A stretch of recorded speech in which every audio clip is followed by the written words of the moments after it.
Ẹ káàbọ̀ sí iléeṣẹ́ wa. Mo kí yín ẹ̀yin ìyá mi, bàbá mi nílé lóko lọ́nà lẹ́yìn odi pé ẹ kálẹ́, ẹ káàárọ̀, ẹ káàsán, ẹ kúrọ̀lẹ́ lásìkò tẹ́ ẹ fi gbọ́ wa. Etí tẹ́ ẹ fi gbọ́ wa ò mà ní di. Bákan náà, ojú tẹ́ ẹ fi rí wa kò ní fọ́ láṣẹ Èdùà. Ẹ ò mà ní rò ń gbé sọnù bí ò ṣe bí ọmọ. Gbogbo ọmọ Yorùbá, ṣé ẹ ti rí i pé àwọn Fúlàní kà báyìí wọ́n tún ti gbọ̀nà mìíràn yọ o. Wọ́n ti gbọ̀nà mìíràn yọ.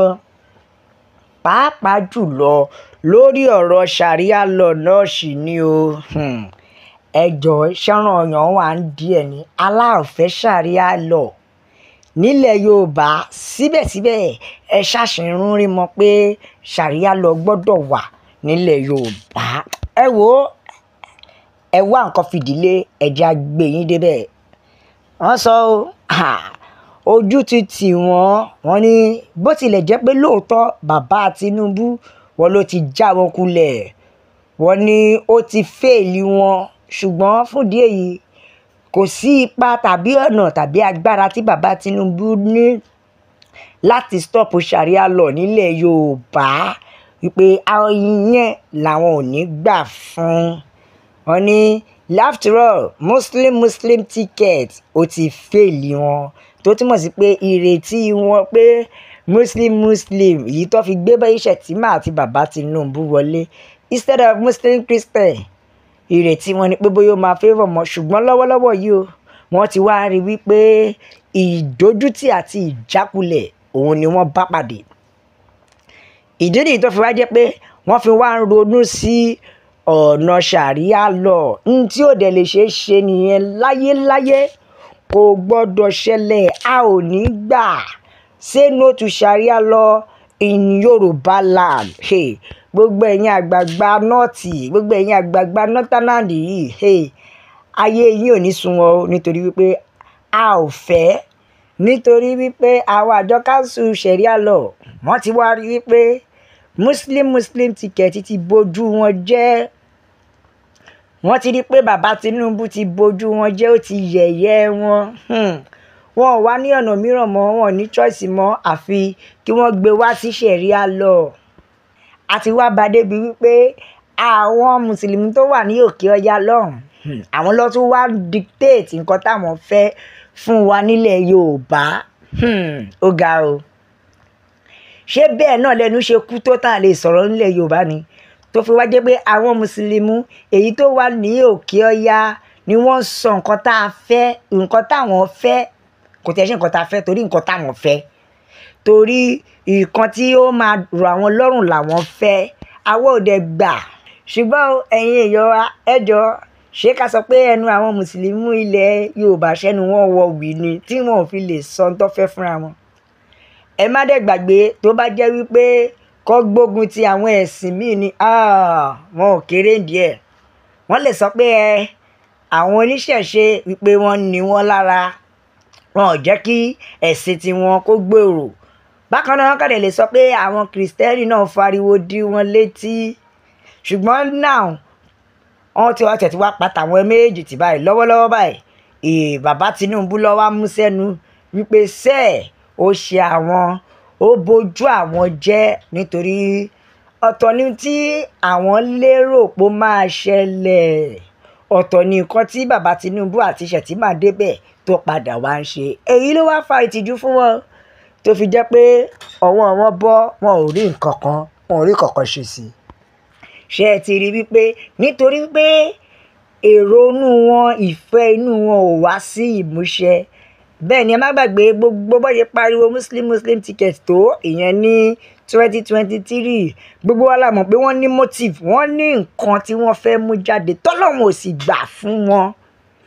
Ẹ wo ẹyọ ọmọ Yorùbá, àníṣe say no to Sharia law nílẹ̀ Yorùbá alábẹ́ bó ti wù kó mọ. Gbogbo ẹ̀yin lọ́balọ́ba ilẹ̀ Yorùbá, gbogbo ẹ̀yin gómìnà ilẹ̀ Yorùbá, ẹ dákun ẹ má gbàbọ̀dé fún wa, nítorí wípé àwa ìlú à ń sọ pé say no to Sharia law. Bẹ́ẹ̀ ni a ò fẹ́ Sharia law lórílẹ̀ bàbá wa mọ́, torí ààrẹ kan lè wá tọ̀hún rìn wá kó wá máa pàṣẹ lé wa lórí. Ẹ wo gbogbo ọmọ Yorùbá nation ló lè ṣe. Òmìnira ilẹ̀ Yorùbá òun ló jẹ wá lógún. Ẹ já ka tẹ̀jíṣẹ́ àwọn èèyàn ẹja gbọ́n tí àwọn ènìyàn sọ. Bẹ́ẹ̀ ni o, we don't want Sharia law in Yoruba land. Ẹ máa wà wọn Muslim ticket yìí síbẹ̀ wọn ò fẹ́ Sharia law ṣùgbọ́n wọ́n pariwo Muslim ticket nítorí nǹkan tí wọ́n fẹ́ rí bẹ́ẹ̀ ṣùgbọ́n sí ìyàlẹ́nu ojú wọn bó. Say no to Sharia law. We Yorubas, we don't want Sharia law in our land. Bẹ́ẹ̀ ni àwọn àtọ̀húnrìnwá Mùsùlùmí òkè ọya wọn ò lè wá bà ilẹ̀ Yorùbá wa jẹ́. Bẹ́ẹ̀ ni wọn ò lè wá bà ilẹ̀ Yorùbá wa jẹ́. Gẹ́gẹ́ bá ti mọ̀ wípé kò sí ìdílé tí ò ní ẹ̀sìn mẹ́ta ṣáá nílẹ̀ Yorùbá. Ṣẹ̀rí àwa ilẹ̀ Yorùbá ó tẹ́ wa lọ́rùn pẹ̀lú ń tá a dáyé bá. Bẹ́ẹ̀ ni dẹ̀ gbọ́dọ̀ wá lè wá gbé ẹ̀sìn kan láti fi wá bà ilẹ̀ Yorùbá jẹ́. Ṣèbá ọ̀dọ̀ àwọn Muslim wọ́n ti ń kó wọn lọ sí school láti lọ máa kẹ́kọ̀ọ́ sí ṣùgbọ́n sí ìyàlẹ́nu òṣì ìranù ìwà burúkú náà la ṣì ń bá lọ́wọ́ gbogbo àwọn tó ń pariwo Muslim ticket Sharia law yìí. Ẹ̀yin náà wò gbogbo àwọn àfa àwọn náà kéde ló ṣe iṣẹ́ láabi. Ẹ wo Yorùbá nation làwa fẹ́ o, Yorùbá nation ló lè ṣe é. Yorùbá ò fẹ́ Sharia law nílẹ̀ Yorùbá o, Yorùbá nation òun la dìbò fún. Bẹ́ẹ̀ ni Yorùbá nation, God bless Yorùbá nation, Ọlọ́run kó bùkún fórílẹ̀-èdè Yorùbá ni o. Bẹ́ẹ̀ ni o, ẹ wo gbogbo ọmọ Yorùbá lápapọ̀ ẹ jẹ́ á dìde nítorí wọn tún gbọ́dọ̀ jókòó kó máa fi ọ̀bọ lọ̀ wá. Bẹ́ẹ̀ ni ṣe rí ọ̀pọ̀lọpọ̀ àwọn ọ̀dọ́ àfáà ìsìn tó jẹ́ pé ìwà burúkú ìwà ìbàjẹ́ irọ́ ló ń bẹ lẹ́nu wọn tọ́dẹ̀ fi ń tàbùkù bá ilẹ̀ Yorùbá. Ẹ jọ̀ọ́ ṣé ìyẹn kò tó kọ́ mójútó? Ó ṣe wá jẹ́ pé Sharia law lè ń pariwo. Aláwa ò fẹ́ o, àwa ò fẹ́ Sharia law nílẹ̀ Yorùbá. Bẹ́ẹ̀ ni o, say no to Sharia law in our land. Yorùbá nation la fẹ́. Yorùbá ò fẹ́ Sharia law, a ò tiẹ̀ nílò ẹ̀ rárá. Ẹ gbé Sharia law lọ sí òkè ọya lọ́hùn. Bẹ́ẹ̀ ni o, láyé bàbá Ọbásanjọ́ ìgbà yẹn ni wọ́n dá Boko Haram sílẹ̀. Ẹ jọ̀ọ́ láyé náà ó ṣe títí di Jonathan wọn ò rí nǹkan kan ṣe sí kọ̀rọ̀kọ́rì lọ síwájú ẹ̀. Sharia law làwọn wèrè tún gbé bọ̀. Ẹ wọ èèyàn ọmọ ìyá mi nílé lóko lọ́nà lẹ́yìn odi. Let's keep saying no to Sharia law. Bẹ́ẹ̀ ni ẹ bá mi like, ẹ share, ẹ subscribe, ẹ tẹ̀ sójú ẹ̀. Ẹjọ́ yàwó yẹn lọ́tún ló sì pé Yorùbá nation nìkan ní ọ̀nà àbáyọ. La fi sọ pé a ó máa bẹ ọ̀bẹ ẹni bẹ́ṣọ àtẹ́lẹsẹ̀ yóò máa bẹ̀nà. Gbogbo ẹni tó bá mà láò ní dé, ó mà láò ní dé bá. Iléyá ó dàbọ̀.